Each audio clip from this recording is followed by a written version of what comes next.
केसी वेणुगोपाल जी, प्रियंका जी,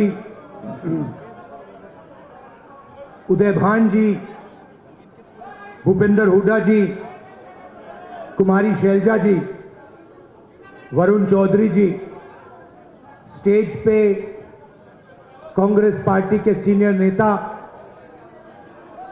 हमारे प्यारे कार्यकर्ता बब्बर शेर टाइगर, भाई और बहनों, आप सबका यहां बहुत बहुत स्वागत।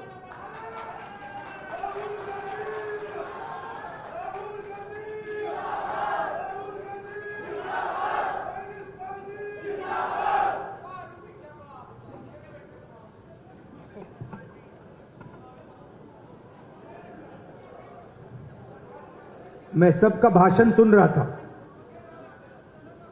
प्रियंका ने बात की, हुड्डा जी ने बात की, शैलजा जी ने बात की, और हर भाषण में सम्मान शब्द का प्रयोग किया गया।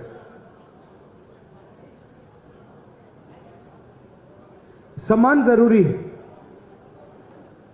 और सबकी रिस्पेक्ट होनी चाहिए, सही बात है।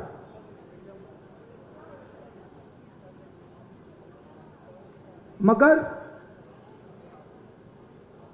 उतनी ही जरूरी बात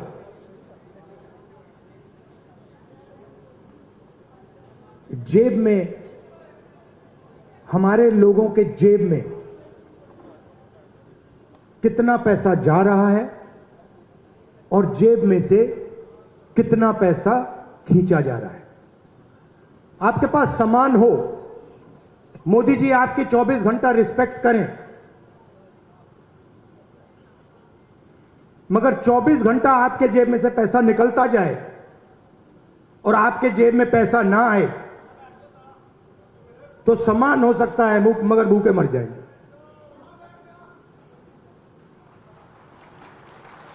तो सामान की जगह है,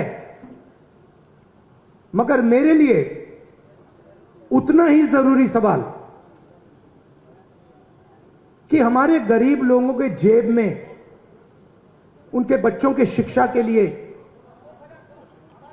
स्वास्थ्य के लिए, भविष्य के लिए बैंक अकाउंट में कितना पैसा है, सीधी सी बात है।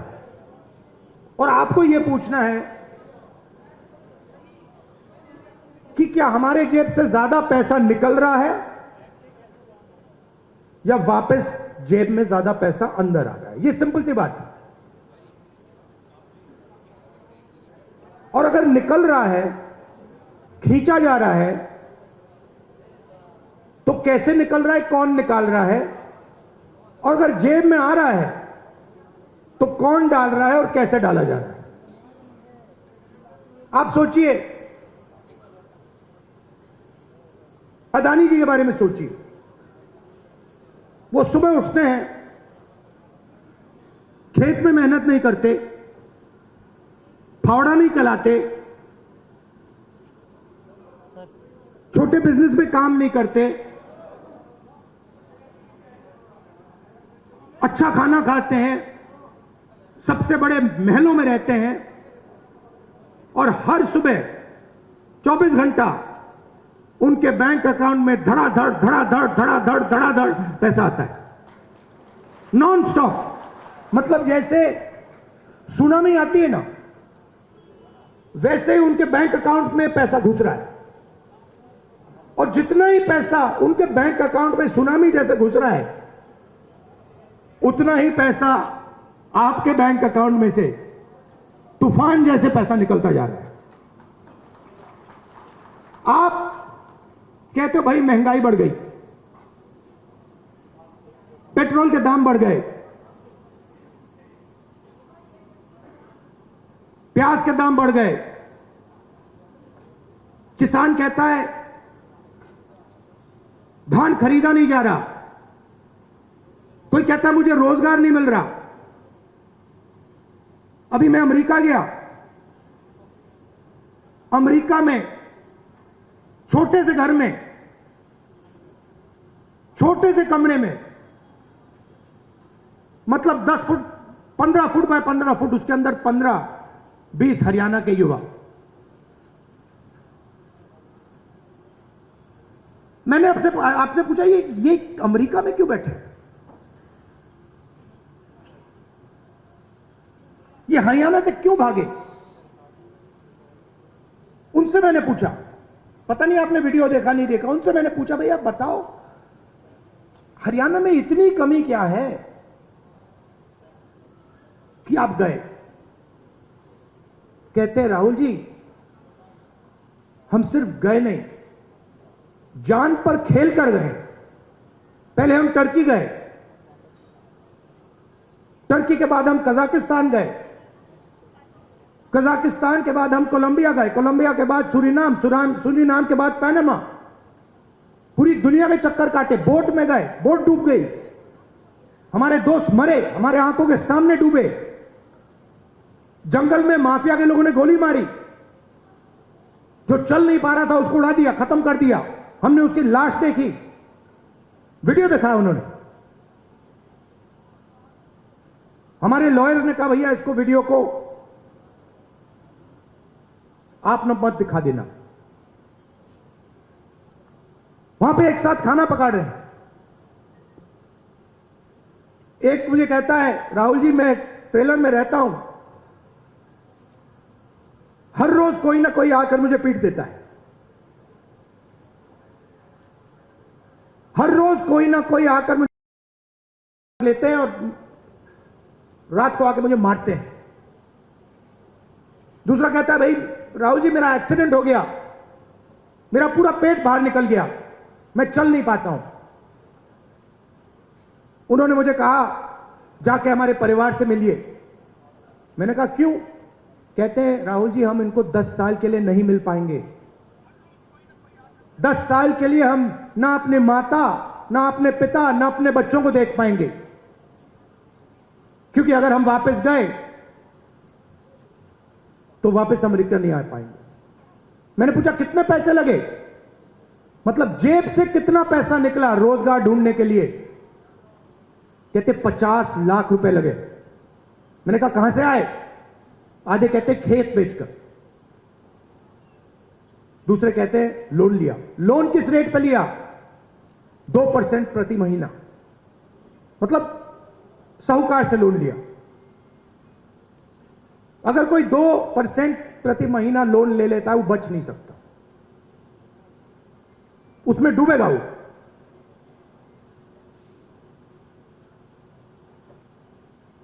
$50 लाख रुपए उनके जेब में से छीने गए क्योंकि हरियाणा उनको रोजगार नहीं दे सकता है।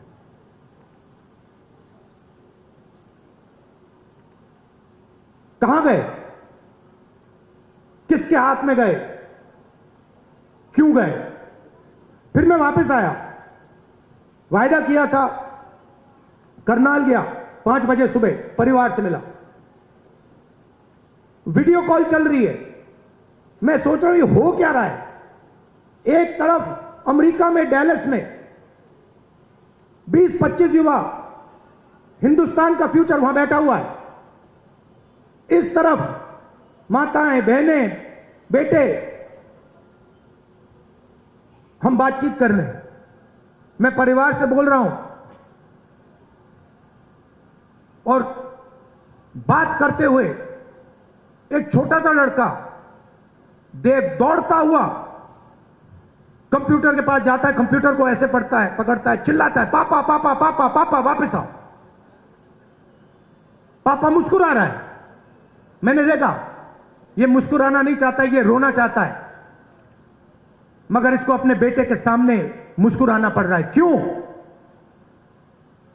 क्योंकि उसके जेब में से हर रोज पैसा निकाला जाता है।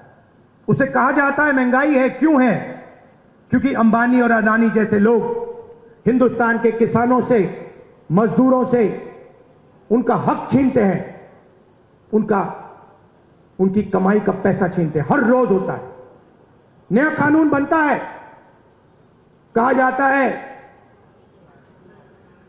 किसान के लिए कानून बनाए गए, किसान के लिए अगर कानून बनाए गए हैं तो हिंदुस्तान के सारे किसान सड़क पे क्यों आए? क्योंकि किसान जानता है कि हमारे जेब में से एक और तरीके से अब पैसा छीना जाएगा। जमीन ले लेते हैं। भाइयों, आप एक बात समझो, आप एक दुनिया में हो जहां आप जमीन खरीदते हो। अगर आपको जमीन चाहिए, आप किसी और के पास जाते हो, कहते हो भैया मुझे जमीन चाहिए। वो आपसे कहता है ये 50 लाख की जमीन है, 50 लाख रुपए दो, 1 करोड़ रुपए दो, मैं आपको जमीन दूंगा। ये नॉर्मल होता है, हिंदुस्तान के हर नागरिक के साथ होता है। ये अंबानी अदानी के साथ नहीं होता। अदानी कहता है मोदी जी से, मोदी जी मुझे ये जमीन अच्छी लग रही है, कोई पेमेंट की जरूरत नहीं, हिंदुस्तान के किसान को परे कर दिया जाता है। नया शब्द विकास। विकास के लिए जमीन चाहिए। किसकी जमीन? गरीबों की जमीन, किसानों की जमीन। अमीरों की जमीन नहीं चाहिए विकास के लिए। मतलब अदानी जी से 1 एकड़ कभी नहीं लिया गया विकास के लिए। अंबानी से 1 एकड़ नहीं लिया गया विकास के लिए। हिंदुस्तान के किसानों से रोज विकास के लिए जमीन ली जाएगी। खेत खत्म हो गए, धान नहीं खरीदा जाता, सही रेट नहीं मिलता, फिर आप भगते हो सेना की ओर। आप कहते हो चलो यहां काम नहीं हुआ, चलो आर्मी में जाते हैं, बॉर्डर पे खड़े हो जाएंगे, देशभक्ति की आग है उसे जलाएंगे और वहां खड़े हो जाएंगे। फिर मोदी जी कहते हैं नहीं भैया, वहां से भी हम आपके जेब में से चोरी करेंगे। यह अग्निवीर स्कीम नहीं है, यह गलतफहमी में मत रहिए। यह जवानों की पेंशन चोरी करने का तरीका है। सीधी सी बात है। जो नॉर्मल जवान होता है उसे पेंशन दी जाएगी, पूरी जिंदगी उसे पेंशन दी जाएगी। जिसको अग्निवीर नाम दिया है उसे पेंशन नहीं मिलेगी। मतलब अग्निवीर से उसके जेब से पैसा छीना गया है। कहां गया? अदानी जी की जेब में। आप देखिए बड़ी बड़ी उनकी, जाइए वेबसाइट पे जाइए, Adani defence, Adani defence Israel की कंपनी है, अमेरिका की कंपनी है, उसमें अदानी को लेना देना नहीं है।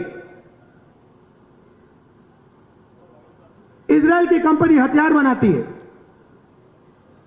उस पे अदानी का लेबल लगता है। कारतूस बनाती है, ड्रोन बनाती है, उस पे लेबल लगता है अदानी। और हिंदुस्तान की सेना अदानी से खरीदती है, मार्जिन अदानी बनाता है, उसका आधा राजनीतिक दल को मिल जाता है, मोदी जी की मार्केटिंग में चला जाता है। तो सम्मान बहुत जरूरी है, मगर पैसे के बिना सम्मान मिल ही नहीं सकता। और मेरा लक्ष्य, जितना पैसा मैं बता रहा हूं आपको, याद रखो, जितना पैसा इन्होंने अदानी अंबानी को दिया है उतना पैसा मैं हिंदुस्तान के किसान, मजदूर, गरीब, दलित उनके जेब में डालने वाला हूं। एक ना एक तरीका निकाल कर, एमएसपी दिलवाकर, कर्जा माफ कर मैं बता रहा हूं, जितना नरेंद्र मोदी ने इनको दिया ना, आप देख लेना, उतना पैसा हम कांग्रेस पार्टी में गरीबों को देने वाले हैं। सिंपल सी बात है, सिंपल सी बात है। आपके जेब में से कितना निकल रहा है और जेब में कितना जा रहा है।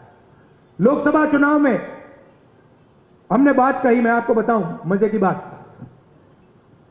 हमने कहा कि हम चाहते हैं कि हिंदुस्तान की हर गरीब महिला के बैंक अकाउंट में 1 लाख रुपए डालना है। वो सारे एक्सपर्ट खड़े हो गए, मैं बता रहा हूं आपको, सारे एक्सपर्ट खड़े हो गए, नहीं नहीं नहीं नहीं नहीं नहीं, नहीं हो सकता, करा नहीं जा सकता, ऐसे नहीं होता।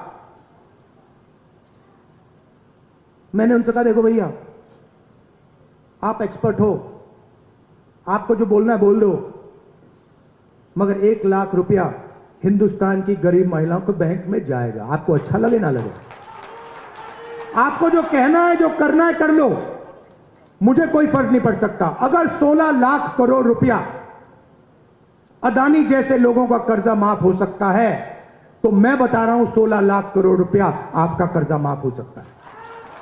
और मैं ये नहीं कह रहा हूं कि भैया उनका मत करो, इनका करो। मैं कह रहा हूं कि अगर अरबपतियों का हो सकता है तो फिर किसानों का हो सकता है। अगर आप न्याय चाहते हो, आप चाहते हो कि किसान का कर्जा माफ ना हो, मोदी जी कहते हैं किसान का कर्जा माफ नहीं होना चाहिए, तो फिर ठीक है, हर किसान इस बात को एक्सेप्ट करेगा, मगर फिर अदानी का भी 1 रुपया माफ नहीं होना चाहिए। अगर आप कहते हो कि अदानी का पैसा माफ होगा, तो फिर किसान का होगा, मजदूर का होगा, स्टूडेंट्स का होगा, माताओं बहनों का होगा। और अगर आप चाहते हो कि हिंदुस्तान के किसान का कर्जा माफ ना हो, हम एक्सेप्ट करने को तैयार हैं, मगर फिर अरबपतियों का नहीं होगा। मगर अगर आप उनको पैसा देते हो तो इनको देना ही पड़ेगा। हम ये 2 हिंदुस्तान नहीं चाहते, हमें एक हिंदुस्तान चाहिए, न्याय का हिंदुस्तान। इसीलिए हरियाणा में हमने 3-4 कदम लिए हैं, और इन चीजों का लक्ष्य एक ही है, आपके बैंक अकाउंट में पैसा डालना।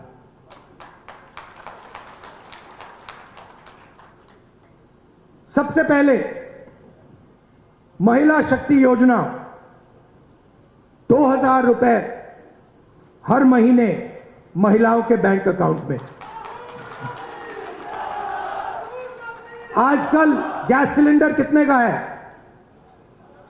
कितने का लगता है गैस सिलेंडर? 1200, 700 रुपए, मतलब 500 रुपए का गैस सिलेंडर में लगेगा, 700 रुपए आपके बचेंगे, जेब में 700 रुपए जाएंगे। सामाजिक सुरक्षा,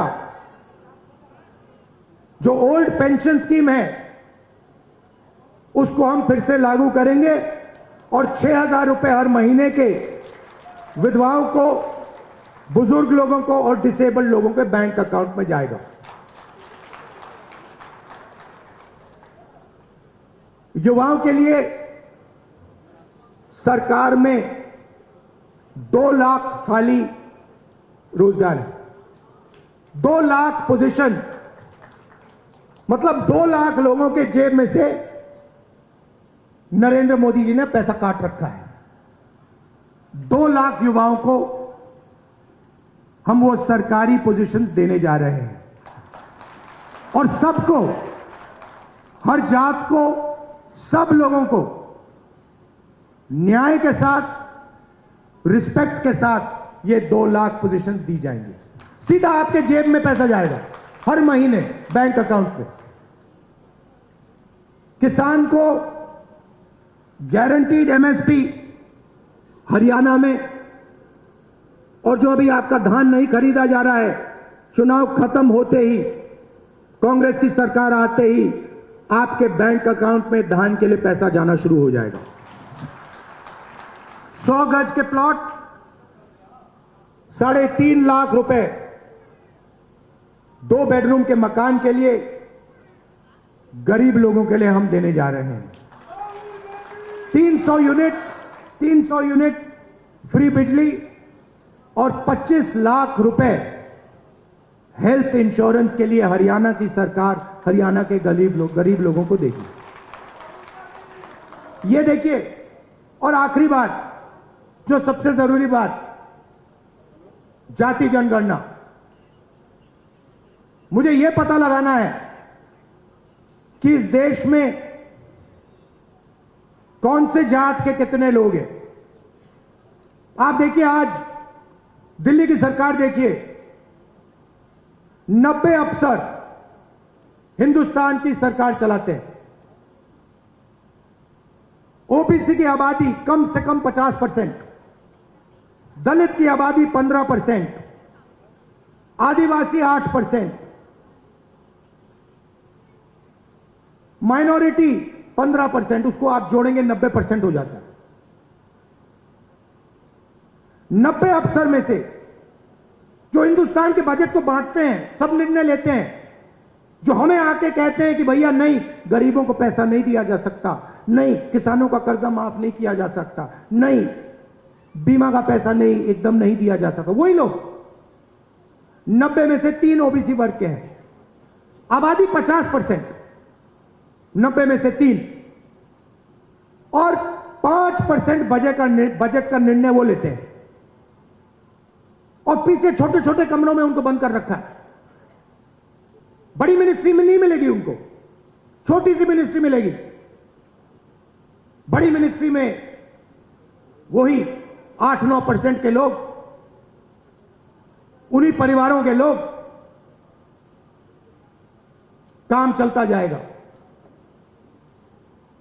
दलित 15% है। 100 रुपए में से 1 रुपये का निर्णय दलित अफसर लेते हैं। 15% आबादी, और अगर हिंदुस्तान की सरकार 100 रुपए खर्च करती है तो 1 रुपया दलित अफसर निर्णय लेता है। इसीलिए मैंने कहा है, कांग्रेस पार्टी ने कहा है, हम ये जानना चाहते हैं इस देश में कितने दलित, कितने आदिवासी, कितने पिछड़े वर्ग के लोग हैं, और ये भी जानना चाहते हैं कि इस देश का जो धन है, जो संस्थाएं हैं, जो बिजनेसेस हैं, उसमें दलित कितने, आदिवासी कितने, पिछड़े कितने, ये हम पता लगाना चाहते हैं। छोटा सा उदाहरण देता हूं आपको, आप चौंक जाओगे, हिल जाओगे। आप खेती करते हो, लगे रहते हो, आप छोटा बिजनेस चलाते हो, नोटबंदी लग जाती है, गलत जीएसटी लग जाती है, आपको दबाया जाता है, कुचला जाता है। फिर मैं आपसे पूछता हूं, 90% आबादी है आपकी, दलित, आदिवासी, पिछड़े, माइनॉरिटी, और गरीब जनरल कास्ट, उसमें 5% और जोड़ दो, 95% आपकी आबादी। अब मैं आपसे सवाल पूछता हूं, हिंदुस्तान के सबसे बड़े कॉर्पोरेट, 250 सबसे बड़े कॉर्पोरेट, उसमें मुझे बता दो ओबीसी कितने, दलित कितने, आदिवासी कितने, गरीब जनरल कास्ट के कितने, मुझे बता दो। नहीं जानते आप, मैं बताता हूं। 250 में से एक दलित नहीं है, एक आदिवासी नहीं है, एक पिछड़ा नहीं है, और पूरा का पूरा कॉर्पोरेट सेक्टर 24 घंटा कानून बनवाता है। उसमें आपका कोई है ही नहीं, एक दलित नहीं है, एक आदिवासी नहीं है, एक पिछड़ा नहीं है। आपका काम मजदूरी करना, कॉन्ट्रैक्ट पे काम लेना, अमेरिका भागना, और उनका काम काले कानून, किसान कानून बनाना। यही हो रहा है। तो हमने कहा भैया हम पता लगाना चाहते हैं कॉर्पोरेट इंडिया में, मीडिया में, पिछड़े लोग कितने हैं, दलित कितने हैं, आदिवासी कितने हैं। ये हमारे आए हुए दोस्त, आप देखो, एंकर्स की लिस्ट निकालो, इन्फ्लुएंसर्स की लिस्ट निकालो, बड़े बड़े मीडिया के जो ओनर्स हैं उनकी लिस्ट निकालो, उसमें आपको एक पिछड़ा नहीं मिलेगा, एक दलित नहीं मिलेगा, एक आदिवासी नहीं मिलेगा। मतलब 90% हिंदुस्तान है ही नहीं, गेम में ही नहीं है। यह सच्चाई है। और हरियाणा की सरकार पहला कदम है। हरियाणा की सरकार आएगी, यहां पे बदलाव आएगा, मगर फिर दिल्ली में जब सरकार आएगी, मैं आपको बता रहा हूं, मुझे कुछ लेना देना नहीं है। मैंने अपने माइंड में एक बात रख ली है। आपने कहा इज्जत बहुत जरूरी है, उस बात को मैं एक्सेप्ट करता हूं, मगर मैं चाहता हूं, मेरे लिए एक ही चीज जरूरी है, गरीब लोगों की जेब में कितना पैसा जा रहा है और जेब में से कितना पैसा निकल रहा है। ये मेरा इक्वेशन है, और इसको मैं छोड़ने वाला नहीं हूं। जहां भी मुझे मौका मिला ना, जहां भी मुझे मौका मिला, जो इस देश को चलाते हैं, किसान, मजदूर, गरीब लोग हाथों से चलाते हैं, खून पसीना देकर चलाते हैं।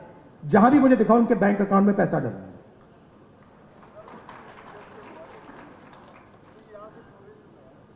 ये मैं आपसे कहना चाह रहा था।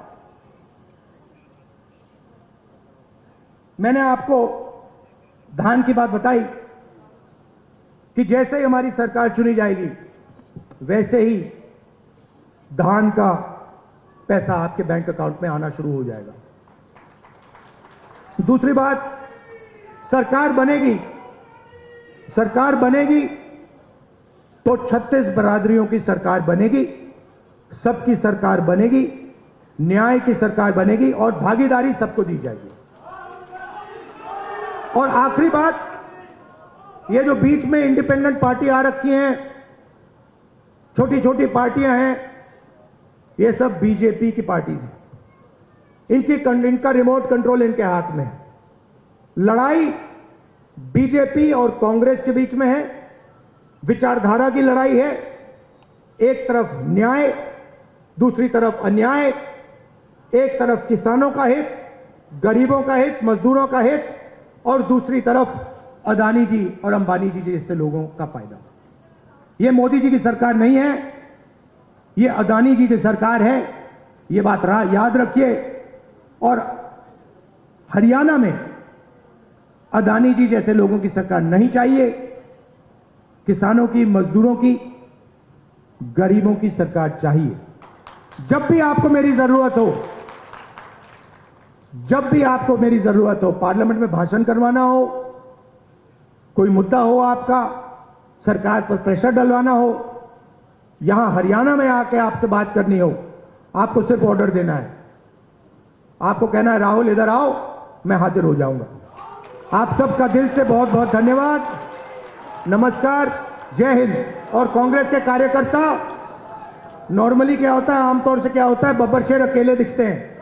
जंगल में एक बब्बर शेर दिखता है, एक शेर दिखता है। यहां पे हजारों हमारे शेर आए हुए हैं। एक साथ बाहर जाकर निकलो, बीजेपी को यहां पे हराओ। धन्यवाद, जय हिंद, नमस्कार।